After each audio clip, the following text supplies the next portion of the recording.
मैं हूं श्वेता सिंह। आप देख रहे हैं आज तक। रूस यूक्रेन जंग जो चल रही है, हर बदलते दिन के साथ कुछ पर्याय बदलता है। दुनिया के सामने इस समय कितनी बड़ी चुनौती है, तब बार सार्वजनिक तौर पर व्लादिमीर पुतिन अपने न्यूक्लियर फुटबॉल यानी कि उस ब्रीफकेस के साथ नजर आ गए, जिसके अंदर वो कुंजी है, वो स्विच है, जिसके जरिए वो एक आक्रमण कर सकते हैं। क्या केवल विदेशी देश, जो पश्चिमी देश हैं, उनका एक नैरेटिव है कि परमाणु युद्ध हो सकता है, या सचमुच इसकी आशंका है? दूसरा ये भी कि चीन अगर ताइवान में अपनी हरकतें बढ़ाता है तो क्या ये संकेत है कि इस युद्ध का विस्तार हो सकता है? कितनी है इसकी आशंका? इन सारी चीजों पर चर्चा के लिए हमारे साथ तमाम खास मेहमान इस समय मौजूद हैं और तमाम दर्शक भी मौजूद हैं जो कि रोजाना इस युद्ध के बारे में सुनते पढ़ते जरूर होंगे, लेकिन क्या उसके विश्लेषण में इतनी गहराई से आज हम उतरने का प्रयास करें कि हम उस सुगबुगाहट को, उस तीसरे विश्व युद्ध की आशंका की सुगबुगाहट को यहां पर टटोलें और देखें कि क्या हो सकता है। हमारे साथ जो खास मेहमान हैं उनसे आपका परिचय करा देते हैं। मेजर जनरल संजय मेस्टन हमारे साथ हैं, मेजर जनरल ए.के. सिवाच हमारे साथ हैं, हमारे साथ जुड़ रहे हैं मेजर जनरल के सिन्हा, और साथ में एयर वाइस मार्शल श्रीवास्तव भी हमारे साथ जुड़ रहे हैं। बहुत स्वागत है आप सबका। चाइना का ताइवान पर और रूस का थोड़ी सी और देशों की सीमाओं की ओर बढ़ते हुए कितनी गुंजाइश है? एयर वाइस मार्शल श्रीवास्तव, आपसे मैं शुरुआत करती हूं। देखिए, अभी जो सिचुएशन है और जैसा लग रहा है ये पहले भी होता रहा है कि चाइना जो मसल फ्लेक्सिंग करता रहा है, ये दिखाता रहा है कि ताइवान के ऊपर हमारा वन चाइना पॉलिसी में अधिकार है। लेकिन मैं आपसे कहना चाहूँगा कि अभी वो स्थिति नहीं पहुँची है कि चाइना उसके ऊपर रियली कब्जा करने के लिए कोई अटेम्प्ट करे, क्योंकि उसमें एक दिक्कत ये है कि ताइवान और यूक्रेन की सिचुएशन बहुत अलग है। ताइवान को कोई देश एक्सेप्ट बहुत छोटे मोटे देश रिकग्नाइज करते हैं, बाकी रिकग्नाइज नहीं भी करते हैं, वो यूएन का मेंबर नहीं है। लेकिन ताइवान जो है इलेक्ट्रॉनिक गुड्स का इंडस्ट्रियल पावर है, वहाँ से वो सोर्स होता है। यूएस के मिलिट्री इक्विपमेंट में भी लगता है, यूरोप के मिलिट्री इक्विपमेंट में लगता है। इसलिए ताइवान को बचाना, ऑटोमोबाइल इंडस्ट्री में भी उनका दखल है। ताइवान को बचाना, उस आइलैंड को बचाना सबकी जिम्मेदारी है, यूरोप की भी और यूएस की। तो मुझे नहीं लगता कि चाइना के अंदर अभी इतनी शक्ति उठेगी कि वो जाके ताइवान पर अटैक करेगा। ये एक्सपेंशन अपने आप में बहुत डिफिकल्ट है, और अगर ये करते हैं तो आप समझ लीजिए कि शंखनाद हो गया है तीसरे विश्व। अगर ऐसा हो गया तो अगर हम उनकी फ्रीक्वेंट वो फ्लाइट्स देखें जो उनके युद्धपोत से लेकर ताइवान की सीमाओं तक चले जाते हैं चीन के, तो जनरल सेना ये क्या है फिर? देखिए श्वेता, मिलेनियम गोल रहा है चाइना का।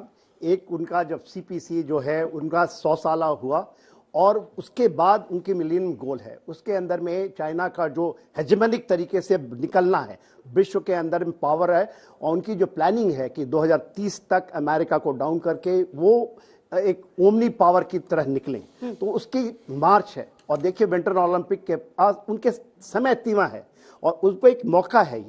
ये ताइवान में करेंगे या नहीं करेंगे वो दूसरी बात है, ताइवान के किसी द्वीप को करेंगे। मगर जो 9 डैश लाइन की बात होती है, 8 डैश लाइन की बात होती है, इंडो पैसिफिक की बात होती है, साउथ चाइना सी की होती है, तो सेंटर ऑफ ग्रेविटी को वो शिफ्ट करना चाहेंगे। अब अभी सेंटर ऑफ ग्रेविटी अटलांटिक, ये थोड़ी बड़ी बात है, वो ट्रांस अटलांटिक की तरफ है जो रशिया ने किया है। तो ये बहुत बड़ी हलचल है, ये बहुत बड़ा उथल पुथल है। इसको आप लोकलाइज तरीके से देखेंगे तो जो स्ट्रैटेजिक डोमेन के अंदर में जो चीज को समझना है आप नहीं समझ नहीं पाएंगे, क्योंकि ये छोटी बैटल नहीं है, ये बुचा की लड़ाई नहीं है, ये किव की लड़ाई नहीं है, ये यूक्रेन की लड़ाई नहीं है। ये पूरे जियो स्ट्रैटेजिक संदर्भ में, खास करके पोस्ट पैंडेमिक के अंदर में, और देखिए पूरे विश्व के अंदर में हलचल है। भारत के अंदर हलचल है, भारत के भी हम ऐसा नहीं जो किया चाइना हमारे नदन बॉर्डर में, वहां अभी भी चल रही है, वहां भी हलचल है, और पाकिस्तान के साथ हलचल है, श्रीलंका में है। आप पूरे विश्व में जाइए या वेस्ट एशिया में जाइए तो ये हलचल का एक हिसाब से तो बहुत खुशकिस्मत लगते हैं कि हम हिंदुस्तान जैसे देश में रहते हैं जनरल सिवाच, जहां पर एक तरफ देखिए पाकिस्तान टूटकर बिखर गया, श्रीलंका का हाल सब देख रहे हैं, नेपाल की सुगबुगाहट सब देख रहे हैं, उधर अफगानिस्तान देख लीजिए वहां क्या हो रहा है, चीन के शंघाई में भूखमरी की बात सामने आती है। यहां पर दिक्कतें हैं, ऐसा नहीं है, महंगाई का मुद्दा है, यहां पर रोजगार का मुद्दा है, उन चीजों पर काम होना है। लेकिन जब हम तुलना करते हैं इन देशों से तो लगता है यार कहीं ज्यादा बेहतर स्थिति में है।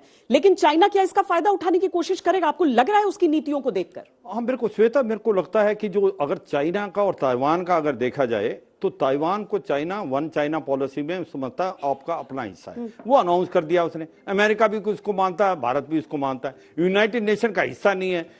यूनाइटेड नेशन जो हेल्थ ऑर्गेनाइजेशन उसका हिस्सा नहीं है। तो ऐसे में अगर जो सिचुएशन अभी हो रही है, जब सबका फोकस है रूस और यूक्रेन की लड़ाई में, अगर चीन कुछ ना कुछ कर देता है ताइवान पे, तो क्या बचा पाएगा उसको? दो तीन बातें। ताइवान एक छोटा टापू है जो कि बहुत नजदीक है चीन के। अगर वो अपने स्ट्रेटेजिक फोर्स से एकदम अटैक कर देता है तो ताइवान के अंदर स्ट्रेटेजिक डेप्थ नहीं है जो यूक्रेन में थी, तो वो एक छोटा टापू है, उसको घेरा जाना आसान है। मगर मैं ये भी समझता हूं, क्योंकि जो जिस प्रकार से अमेरिका को इसका अंदेशा है, जो ताइवान स्ट्रेट क्रॉस करके इसको 24 घंटे से ज्यादा नहीं लगेगा, क्योंकि 24 घंटे तक वो ताइवान को लेगा तो लेगा, नहीं तो नहीं ले सकता। क्योंकि अमेरिका को यह डर है, तो उसने दो अपने युद्धपोत, स्ट्रेटेजिक युद्धपोत छोड़े हुए हैं, यूएसएस निमतिज और USS Ronald Reagan aircraft carrier group. उसको इस चीज का अंदेशा है। मगर कहीं ना कहीं यूक्रेन और रूस की लड़ाई के बाद चीन के हौसले थोड़े बुलंद है। वो सोचता है कि शायद वो सोचता है, देखो ये तो सच्चाई है कि आने वाले समय में कभी ना कभी तो वो ताइवान को लेगा, चाहे तो वो पीसफुल मीन से या वो लेगा लड़ाई से। अब वो कहीं विंडो तो नहीं दे रहा वर्ल्ड इसको, कहीं ऐसा सोच तो नहीं रहा कि वो ये कर सकता है और सारा वर्ल्ड अभी यूक्रेन और रूस की लड़ाई में। ये एक डर है, ये एक डर है, बहुत बड़ा डर है। जनरल वेस्टन, क्या ये संभव है? क्या ये कर सकता है? संभव क्या चीज? चीन का आक्रमण, और उसके बाद तो फिर अगर जैसे ही रूस और यूक्रेन के आगे कोई भी और इन्वॉल्व हुआ, तो इस समय के हालात को देखकर तो सीधे समझ में आता है कि फिर वही तो विश्व युद्ध होता है। श्वेता, जहां तक मेरे को लगता है, पहली बात, चाइना फिलहाल ताइवान में इंटरजेक्ट नहीं करना चाहेगा। इसके कारण है, अभी वो इस वॉर को, यूक्रेन रशिया वॉर को स्टडी कर रहा है, उसके सारे फॉलोआउट्स देख रहा है, इकोनॉमिक फॉलोआउट्स, कि जो प्रेसिडेंट पुतिन पे या रूस पे सारा सैंक्शंस लगाए गए हैं, इस पे क्या इफेक्ट होगा, अल्टीमेटली रूस के प्रेसिडेंट के ऊपर क्या इफेक्ट होगा, ये सारी चीजें वो एनालाइज करेगा। और अलायंसेस जो बनेंगे, खासकर जैसे नाटो है, और इधर जो क्वाड अभी एक अलायंस है, मिलिट्री अलायंस नहीं है, लेकिन भविष्य में क्या क्वाड भी एक मिलिट्री अलायंस बन सकता है, ये सारी चीजें वो देखेगा। क्योंकि रिसेंटली चाइना के फॉरेन मिनिस्टर ने एक स्टेटमेंट भी दिया था कि क्वाड भी फ्यूचर का नाटो है, तो ये सारी चीजें वो देखेगा। तो अभी वो कोई ताइवान में घुसना नहीं चाहेगा, उसके ये बेसिक कारण ये हैं। और क्योंकि आज की तारीख में विश्व में चीन एक ऐसा देश है जिसका व्यापार सब देशों से बहुत ज्यादा है। उसने लैटिन अमेरिका से लेके, ऑस्ट्रेलिया से लेके, और ये जो उसकी one belt one road initiative है, इसको ये अभी उसको हानि नहीं पहुंचाना चाहेगा, क्योंकि जहां इकोनॉमिक सैंक्शंस लगेंगे इस पे फर्क पड़ेगा। तो ये सारी चीजें देखते हुए ये रूस यूक्रेन का जो वॉर का फॉल आउट है, उससे चाइना की फ्यूचर स्ट्रेटेजी डिक्टेट होगी। लेकिन यहां पर ताइवान में प्रेशर टैक्टिक्स का चलेगा, दोनों तरफ से, यूनाइटेड स्टेट्स से भी और साथ ही चाइना से। और यही चीजें हैं जो मन में सवालों को उठाती हैं कि आज अगर हम रूस और यूक्रेन के बीच की ये स्थिति देख रहे हैं, 50 दिन को पार कर चुका है ये युद्ध। भले ही हम यूक्रेन के पलटवार की बात करते हैं, लेकिन देखिए ना, जिन जिन शहरों से रूस निकल कर जाता है वो तो तबाह है। तो कौन सा पलटवार? आपकी पूरी पूर्वी मोर्चे पर वो लड़ाई आकर सीमित हो गई है। अब रूस वहां से अपना चीजों को, और वो धीरे धीरे अपना जितना उसको हिस्सा चाहिए था वो उसे मिला चुका है। लेकिन 50 दिन के बाद ये युद्ध कहां खड़ा है? देखिए, दो चीजें इसमें बहुत साफ हैं। जहां तक यूक्रेन का सवाल है और जेलेंस्की की लीडरशिप का सवाल है, उन्होंने अपने देश को तैयार किया कि हम आखिरी दम तक लड़ेंगे। मैं उसके फॉलोआउट्स की बात नहीं कर रहा हूं, लेकिन जहां तक मोरल का सवाल है, और यह माना जाता है कि मेंटेनेंस ऑफ मोरल वॉर में फर्स्ट प्रिंसिपल ऑफ वॉर है। आप तब तक नहीं हारेंगे जब तक आप खुद हार नहीं मान लेंगे। तो शायद यहां पर पुतिन की जो सोच थी, जो उनकी समझ थी कि जेलेंस्की सरेंडर कर देंगे या यूक्रेन सरेंडर कर देगा, उसमें सक्सेसफुल नहीं हुए। तो यहां पर ये दूसरी चीज रिट्रीट करके, अगर आप सामरिक दृष्टिकोण से देखिए, ये जरूर है कि पुतिन की, अब लगता है जो हम एनालाइज करते हैं, कि वेस्ट में वो सदर्न वेस्ट पार्ट से उनका मतलब नहीं है। वो सदर्न को अजोव सी से और ब्लैक सी से इसको लैंडलॉक कर देना चाहते हैं, यूक्रेन को जो बचा खुचा है, और ईस्टर्न पार्ट में डॉनबास रीजन जो है उसमें वो जाके डिगिन करना चाहते हैं। अभी ऐसा लगता है डिगिन कर लेंगे, एक बार डिगिन कर लेंगे तो उनको उखाड़ना मुश्किल होगा। और वहां पर रशियन जो मेजॉरिटी है, जो एथनिक ग्रुप है वहां पर, वो उनको सपोर्ट प्रोवाइड करेगा। ये उनकी मंशा लगती है। उसमें दो चीजें हैं, जो 20% पार्ट जो यूक्रेन का है, वहां 80% ऑयल गैस डिपॉजिट्स हैं, गोल्ड डिपॉजिट्स हैं, मिनरल डिपॉजिट्स हैं। मतलब वहां की इकोनॉमी का 80% पार्ट उस 20% में है। सो नेचुरली आजकल की जो वॉर होती है वो लैंड कैप्चरिंग के लिए आपने देखा कहीं नहीं हुआ। हर लोग, चाहे यूएस है, कोई भी, वहां से निकल जाते हैं। ये इकोनॉमिक वॉर होती है, हम कैसे वहां की इकोनॉमी को अपने कब्जे में कर लें। उस हिसाब से आप पुतिन के दृष्टिकोण से देखते हैं तो ये लगता है कि उन्होंने यहां उनको उलझाया शहरों में, बिकॉज नहीं तो सेना एक ही तरफ आती। अब वो सेना बट गई और जाके वो ईस्ट पर कब्जा करने की कोशिश कर रहे हैं। लेकिन ये शायद उन्होंने कभी नहीं सोचा होगा यूक्रेन इतनी बड़ी टक्कर देगा। और आज जो चीज हुई है, जो आज खबर आई है कि उनका मॉस्को जो वॉरशिप है, फ्लैग वॉरशिप, उसको उन्होंने अपनी मिसाइल से डुबो दिया। अपनी मिसाइल से। आखिरकार रूस ने यह स्वीकार किया कि सिंक कर गई वो वॉरशिप। सिंक कर गई, लेकिन यूक्रेन का दावा है कि हमने अपनी मिसाइल से गिरा। ये बहुत बड़ी बात है श्वेता, ये इतनी बड़ी बात है क्योंकि ये मिसाइल नेपट्यून जो है वो उनकी अपने R&D से बनी हुई है। हाँ। लूच डिजाइन ब्यूरो ने बनाई है, उनके अपने कारखानों में बनी है। चाहे वो आतम हो, चाहे आर्सेनल हो, चाहे वो एयरक्राफ्ट डिजाइन मैन्युफैक्चरिंग। इस तरह की घटनाएं किस तरह का परिवर्तन लाएंगी युद्ध में? रूस का जनरल बदल चुके हैं, जो कि अब सीरिया में वॉर एक्सपीरियंस के साथ यहां पर एक कॉन्फ्लिक्ट में किस तरीके से उसको डील करना है उसके साथ है। हम ये शिप की सिंकिंग की बात करें, या फिर हम एक बार फिर यूक्रेन के 2 हेलीकॉप्टर्स की रूस की सीमा पार करके और वहां पर जाने की बात करें, जिसे रूस ने खुद स्वीकारा। कैसे बदलेगा अब सब कुछ? देखिए श्वेता, 50 दिन बीत चुका है और मेरे अनुसार जो पुतिन जहां से लिमिटेड वे में वो गए हैं, उनकी चीजें सही चल रही हैं उनके अनुसार। ये एक युद्ध का बोध का गिरनाचार का जर्जनाचार, ये चीजें होती हैं। आपने जैसे बताया, शहर के शहर तबाह हो गए हैं। देखिए, यूक्रेन को खड़ा होना बहुत मुश्किल है जिस हालात में अभी यूक्रेन है। हाँ, किस तरह से सुर और ताल बदलते हैं। और देखिए, जो फर्स्ट 7 डेज के बाद या 8 डेज के बाद, और यूक्रेन में यदि आप ऑपरेशन बारबोसा पढ़िएगा, जो पोलैंड से जब जर्मन आए थे, 7 वीक लगा था कि battle of Kyiv is very very dense battle. तो ये तो 3 दिन में पहुंच गए थे उसके आउटर स्कर्ट में, और उन्होंने कहा हम डीमिलिटराइजेशन करके जा रहे हैं। और देखिए, पुतिन को थोड़ा सुनने की चेष्टा दुनिया को करनी चाहिए। ठीक है, उसको सब नकारा करना चाहते हैं, मगर आप उस पार्टी को सुनना ही नहीं चाहते जो एक पार्टी एक्चुअल कर रहा है, चीजें कर रहे हैं, दूसरे रिएक्ट कर रहे हैं। हम उसको नकारा नहीं, आप कह पकड़ेंगे, वो कहता नहीं आया हूं, आप पकड़ेंगे, आप हार गए। ये सब डिबेट चलती हैं, ये बातें आती हैं, नैरेटिव पैदा होता है। देखिए क्या है, वो 2014 में ही ले डाउन कर दिया था। क्या है, क्राइमिया और डॉनबास का इलाका। उन्होंने कोई चीज नया नहीं किया है, कोई चीज नया नहीं। डीपीआर एलपीआर का कॉन्सेप्ट मिन्स 2 एग्रीमेंट में पढ़ेंगे, 7वां पॉइंट है, एक कॉन्सेप्ट है। और उसको मिन्स 2 में, मिन्स 1 के पहले जो 2014 में हुई है दिसंबर में, इतना घमासान युद्ध हुआ था लोहा, उसमें उसको पढ़िए। और उसमें यूक्रेन हटी थी, मगर 30% ही इलाके में वहां लिया गया था। जो डोनेट्स्क का इलाका है वो बहुत इंपॉर्टेंट है, वहां बहुत पकड़ थी। और पकड़ के आज के दिन में, कल में 1300, और ये चीजें आई नहीं है मीडिया में, तकरीबन जो वहां के सैनिक हैं, जो यूक्रेनियन हैं, उन्होंने दिया। वहां एजॉब बटालियन है। अब एजॉब है क्या, और इससे हमें आप सबको, जिस तरह से हम आईसिस की बात करते हैं, एजॉब वही है। एजॉब जो इसको न्यू नाजीज होते हैं, न्यू नाजीज की 3 बैटल है, उसको पढ़िए। और उसको पढ़िए, जब सेकंड वर्ल्ड वॉर हुआ था तो ये रह गए थे यूक्रेन के अंदर में। ये इतने खूंखार हैं कि आप जो आईसिस की हम जब बात करते हैं, उससे भी ज्यादा ये खूंखार हैं। और वेस्ट डरता है इस कॉन्सेप्ट की। और 1,04,000 उनकी फौज है, 2 लाख कुछ की है। हाँ। उसमें 40% न्यू नाजीज हैं। 19 देश के लोग उसमें लड़ रहे हैं।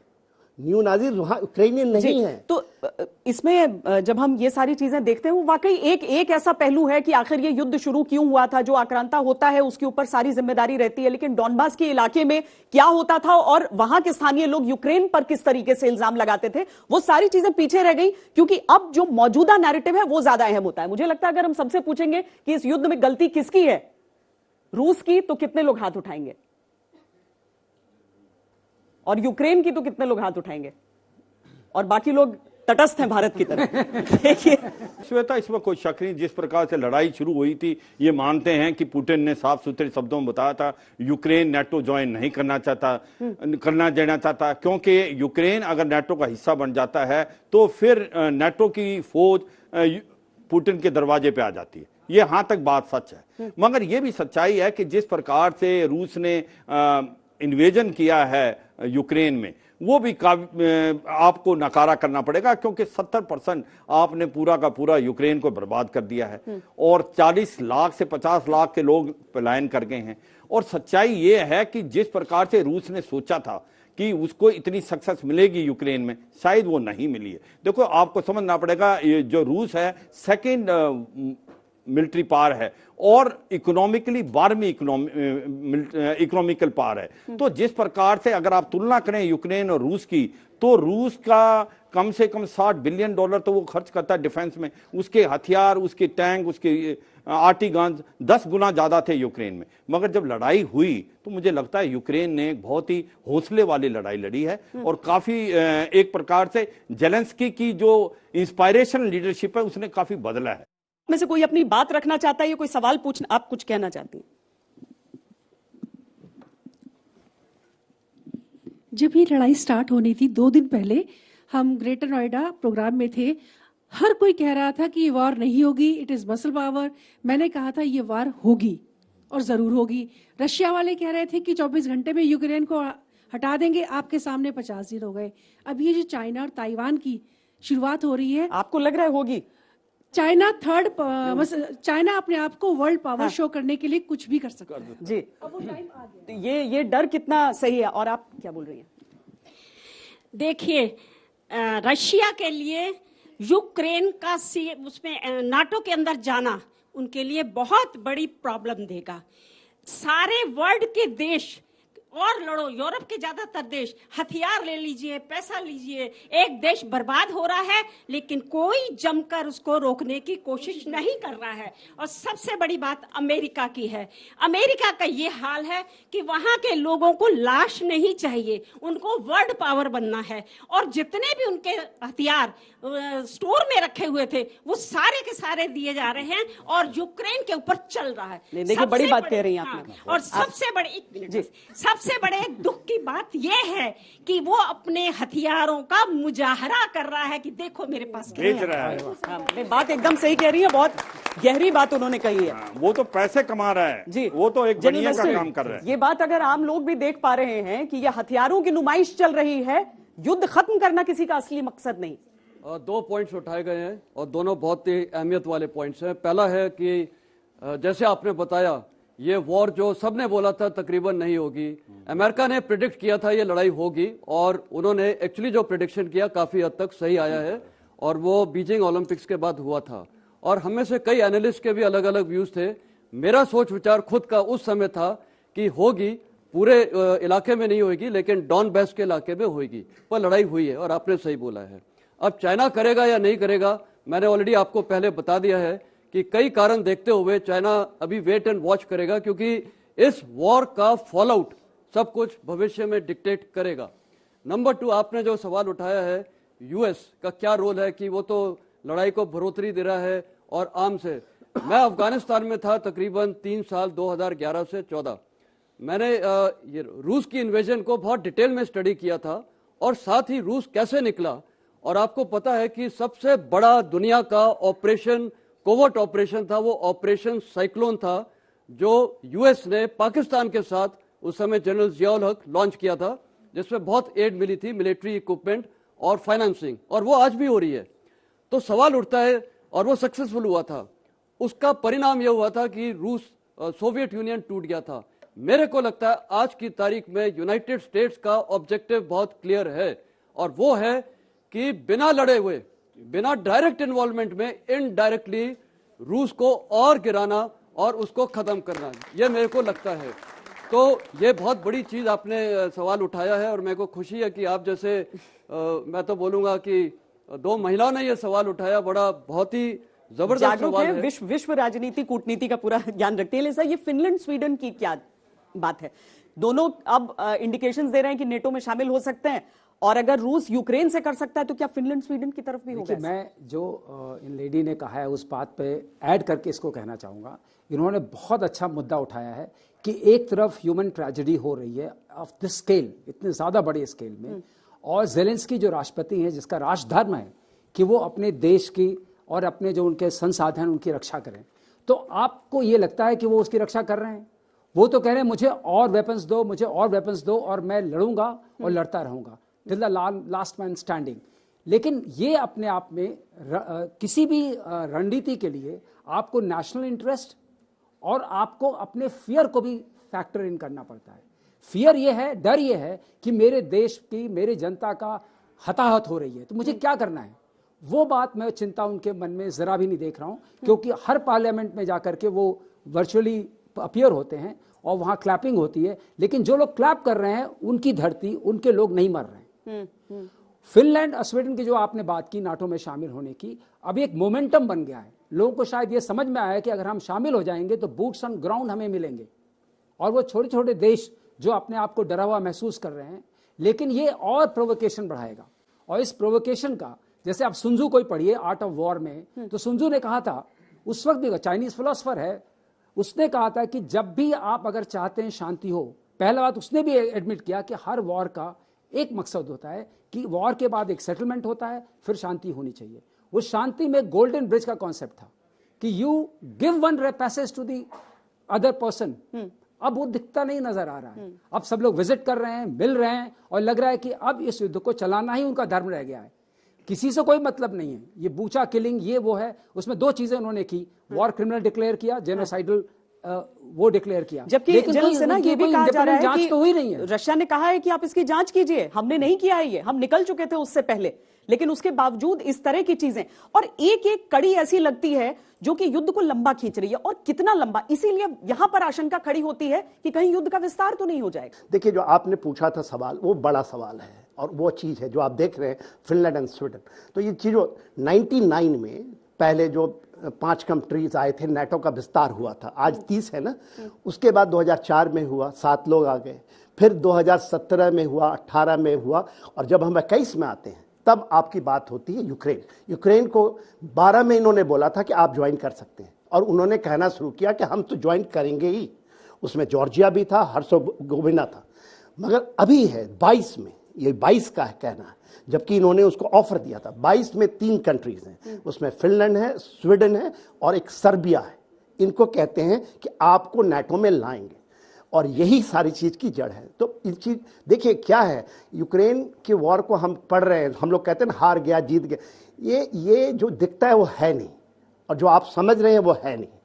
जो मैम ने कहा ये चीजें नॉर्मल चीजें हैं कि अमेरिका रशिया, देखिए पूरा विश्व के अंदर में रशिया क्या कर रहा है, और रशिया को समझने की चेष्टा कीजिए। रशिया में यदि आप करेंगे, सरगेई लावरोव चाइना में आए थे और कहा था उस धरती से जाके, भारत में आने से पहले जब पुतिन का लेकर आए, और भारत क्यों इस तरह से एक्ट कर रहा है, सबसे अच्छे तरीके से चल रहा है।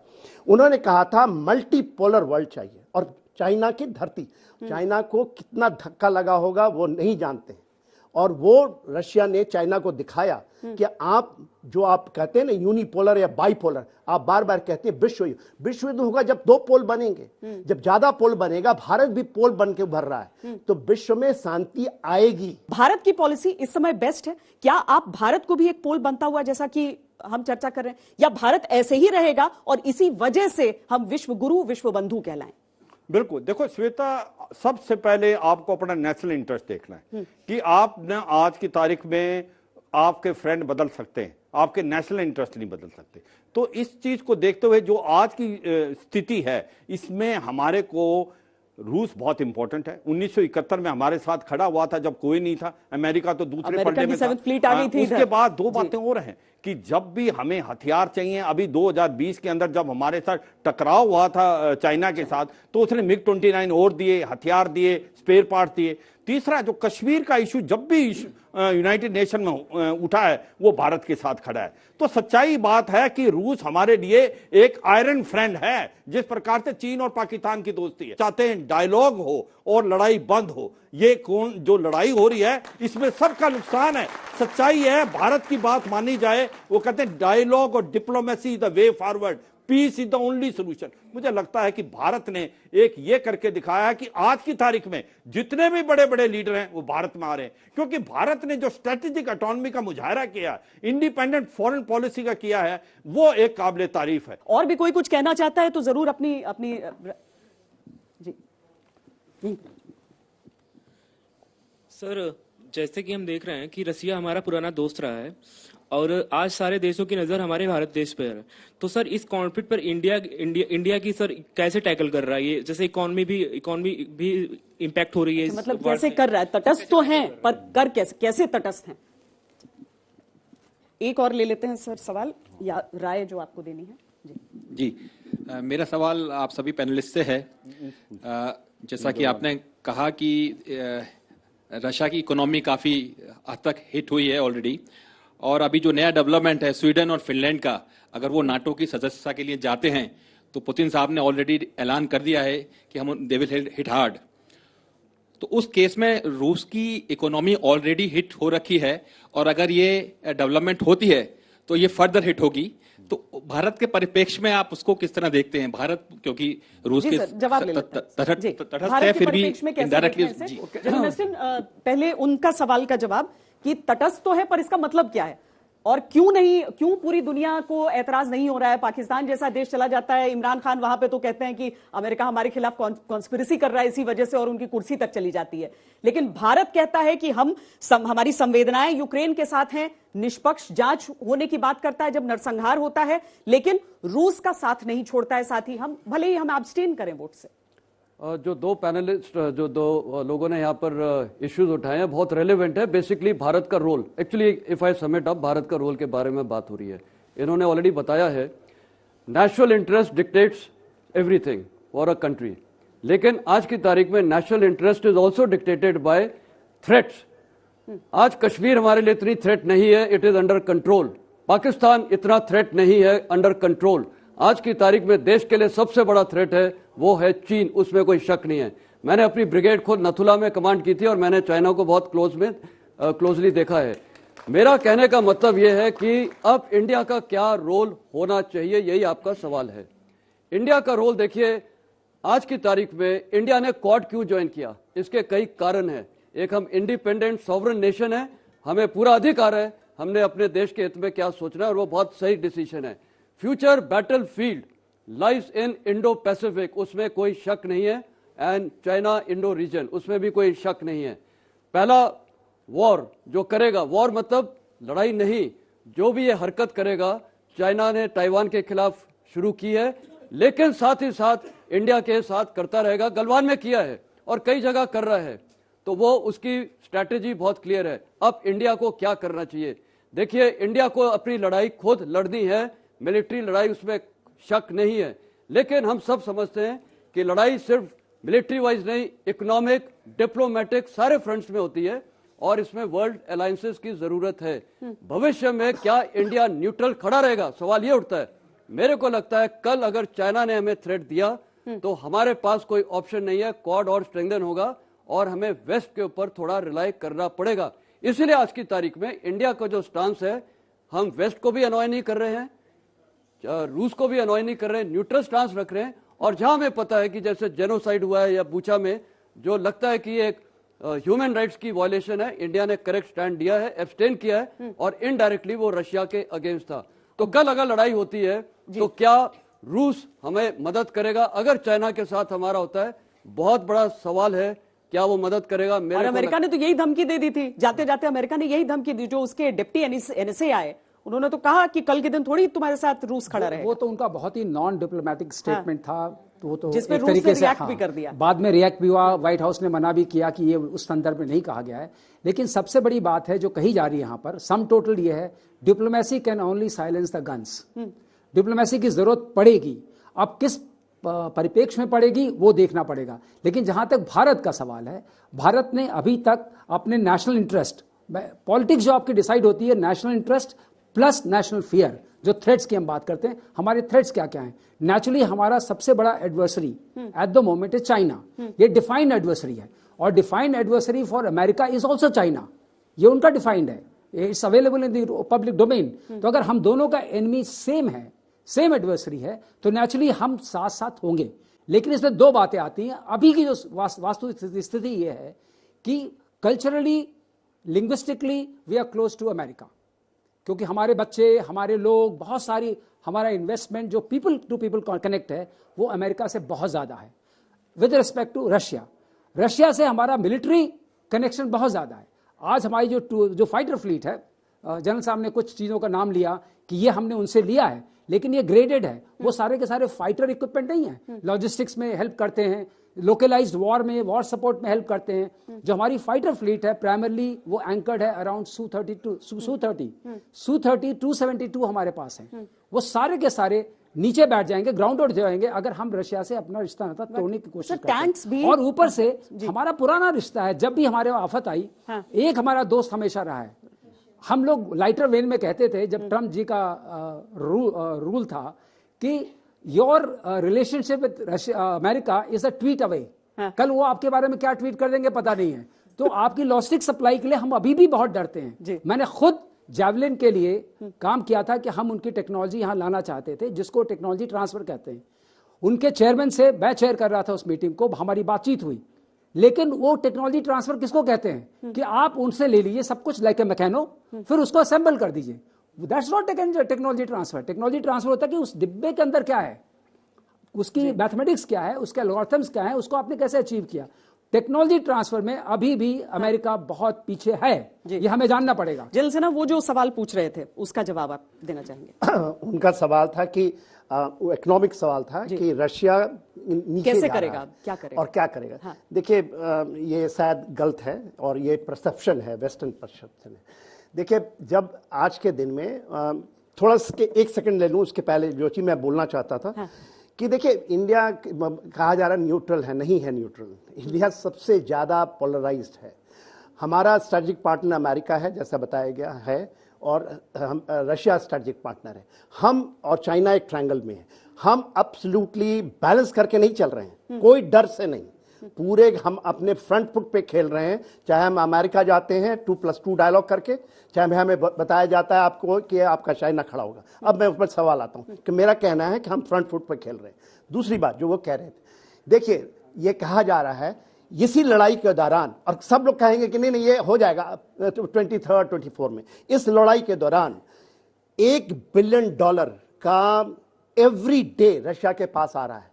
अब हम क्लोजिंग कमेंट्स चाहेंगे सर आप लोगों से कि जो जिस चीज को, जिस मुद्दे को उठाकर हम आज चर्चा कर रहे थे, और बहुत छोटे छोटे मैं आप दोनों से जवाब चाहूंगी कि वो न्यूक्लियर ब्रीफकेस को क्यों उसको बार बार लेकर आ रहे हैं पब्लिक में पुतिन। देखो पुतिन जो न्यूक्लियर है कि एक परसेप्शन है, डरावना तो करना पड़ेगा। जैसे फिनलैंड और स्वीडन ज्वाइन करना चाहते हैं, आपको समझना पड़ेगा फिनलैंड और स्वीडन एक ऐसे देश हैं जो यूरोपियन यूनियन का हिस्सा हैं, जिसमें आना बड़ा मुश्किल है, और उन्होंने जानबूझ के नेटो का हिस्सा नहीं बनना चाहते थे। जिस प्रकार से रूस ने यूक्रेन पे लड़ाई लड़ी है, तो उसने सोचा कलेक्टिव सिक्योरिटी के लिए नेटो का हिस्सा बनते हैं तो हमारे अंदर एक आएगी, तो तभी वो आना चाहते हैं। सच्चाई ये है, बदलता हुआ वर्ल्ड। मैं एक ही चीज कहूंगा, कहीं ना कहीं अमेरिका ने बहुत बड़ी गलती कर दी। सबसे बड़ा दुश्मन आज की तारीख में वर्ल्ड का चीन है, और वो चला गया रूस के पीछे।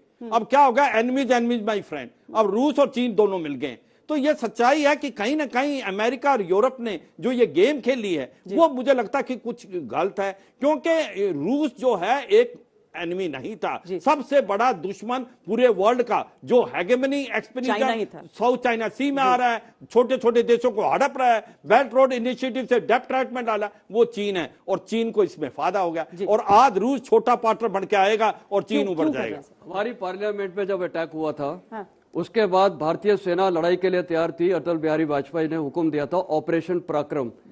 अटल बिहारी वाजपेयी ने या कभी भारतीय सेना ने कभी यह बोला कि हमारे पास न्यूक्लियर और हम आपको खत्म कर देंगे? नहीं।